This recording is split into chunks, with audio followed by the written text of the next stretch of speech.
নমস্কার, আপনাদের সঙ্গে আমি অমৃতা। আজকে অত্যন্ত গুরুত্বপূর্ণ একটি বিষয় নিয়ে আলোচনার জন্য আপনাদের সামনে হাজির হয়েছি। ওয়াকফ বাই ইউজার। এই মুহূর্তে ভারতের হাজার হাজার ধর্মীয় সম্পত্তি এক আইনি জটিল পরিস্থিতির মধ্যে এসে আবদ্ধ হয়েছে। সুপ্রিম কোর্ট এর অন্যতম আলোচনার বিষয় হচ্ছে ওয়াকফ বাই ইউজার। কি এই ওয়াকফ বাই ইউজার? কেনই বা আদালত নির্দেশ দিল স্থিতাবস্থার? আসুন একটু আলোচনা করে দেখি এই বিষয়টা বিস্তারিতভাবে। ওয়াকফ বাই ইউজার বিষয়টা হচ্ছে এমন একটা জিনিস, এমন একটা সম্পত্তি যেখানে ইসলাম ধর্ম জড়িত থাকবে, এবং শুধু তাই নয়, সেখানে কোনো কবরস্থান, লঙ্গরখানা, কোনো মসজিদ কোনো না কোনোভাবে জড়িত থাকবে। সেই ক্ষেত্রে এই ওয়াকফ শব্দটি ব্যবহার করা হয়। আর এই ওয়াকফ বা ইউজারের ক্ষেত্রে এই যে ইসলাম ধর্মীয় এই বিষয়টি, অর্থাৎ ইসলামিক ধর্মীয় কার্যকলাপ শেখানো হবে, কিংবা দাতব্য সেবামূলক কোনো কার্যকলাপ শেখানো হবে, তবেই সেটাকে ওয়াকফ বলা যায়। এবং এই ওয়াকফ সম্পত্তির ক্ষেত্রে কিন্তু কোনো রকম কাগজপত্রের প্রয়োজন হয় না। কাগজপত্র ছাড়াই কিন্তু এই সম্পত্তি ওয়াকফের আওতায় আসতে পারে।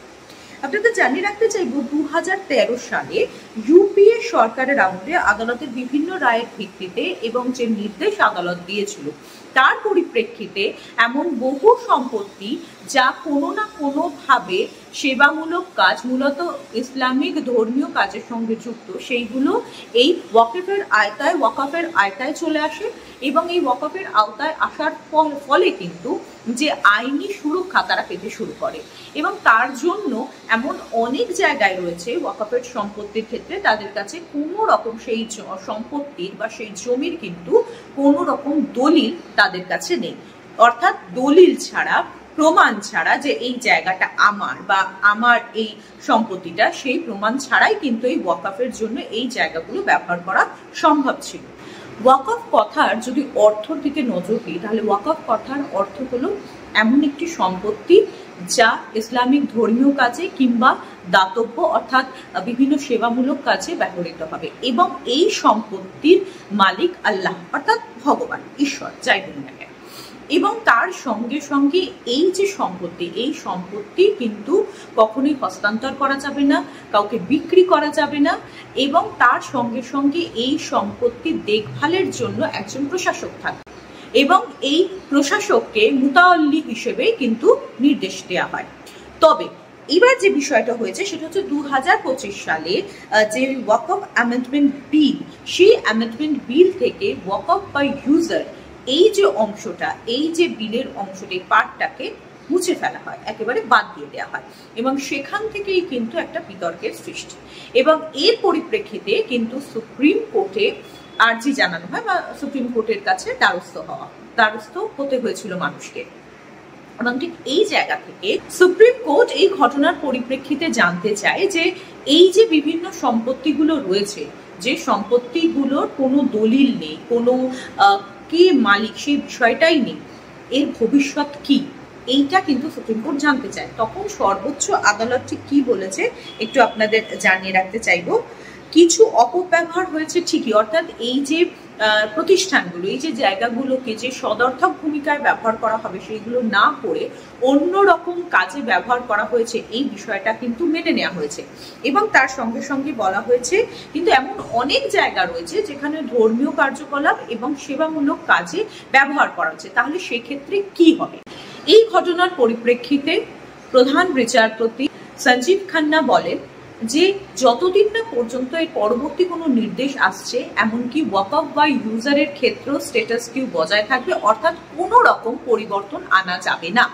এবং নির্দেশ দেয়া হয় রাজ্যকে, কেন্দ্র সরকারকে এবং ওয়াকফ বোর্ডকে যে তাদের যে নিজেদের আবেদন বা নিজেদের জবাব সেটা তাদেরকে জমা দিতে হবে আদালতকে। পরবর্তী শুনানির দিন 7ই মে, এবং বলে দেয়া হয় যে তার আগে পর্যন্ত কোনো রকম বোর্ড গঠন করা যাবে না, কোনো রকম কোনো পরিবর্তন করা যাবে না, এমনকি ওয়াকফের আওতায় এসেছে বা ওয়াকফের আওতায় রয়েছে যে সম্পত্তিগুলো, সেইগুলোর ক্ষেত্রেও নতুন কোনো নির্দেশ আনা যাবে না।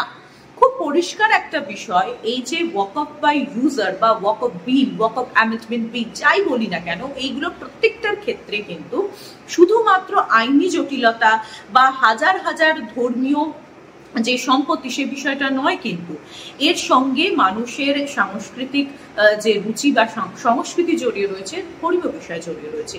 এবং এই ওয়াকফ বিলের ক্ষেত্রে বা ওয়াকফ অ্যামেন্ডমেন্ট বিলের ক্ষেত্রে কিন্তু বেশ কিছু ক্ষেত্রে দেখা যাচ্ছে রাজনৈতিক দলগুলি ভাগ হয়ে গিয়েছে এবং তারা নিজেদের মতো করে একরকম ভাবে এক দল বোঝাচ্ছে আর একরকম ভাবে অন্য দল বোঝাচ্ছে।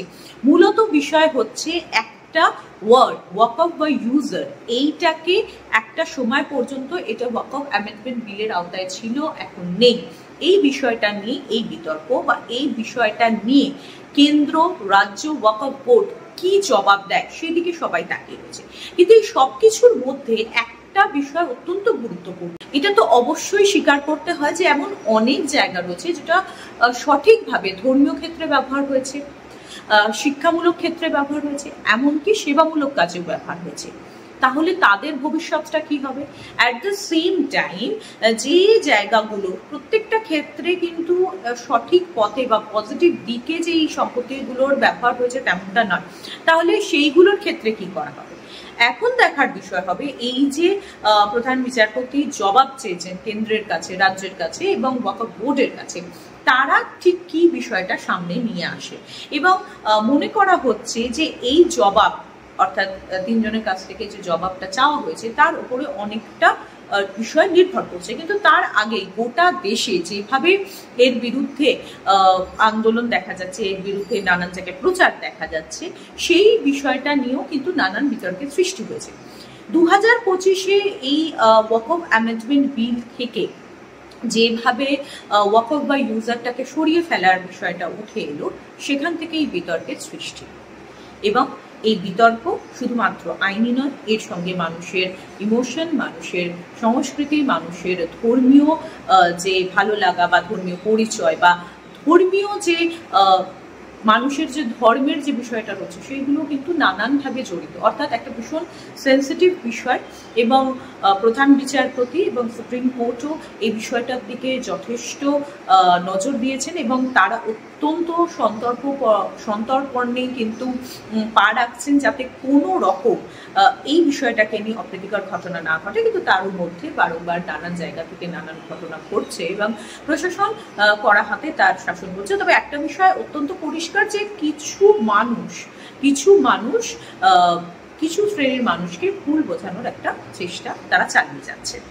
আজকের ভিডিওটা আপনাদের কেমন লাগলো সেটা কমেন্ট বক্সে ডেফিনেটলি জানান এবং আমাদের পেজটাকে অর্থাৎ ইউটিউব চ্যানেলটাকে লাইক করুন, শেয়ার করুন আর অবশ্যই সাবস্ক্রাইব করতে ভুলবেন না।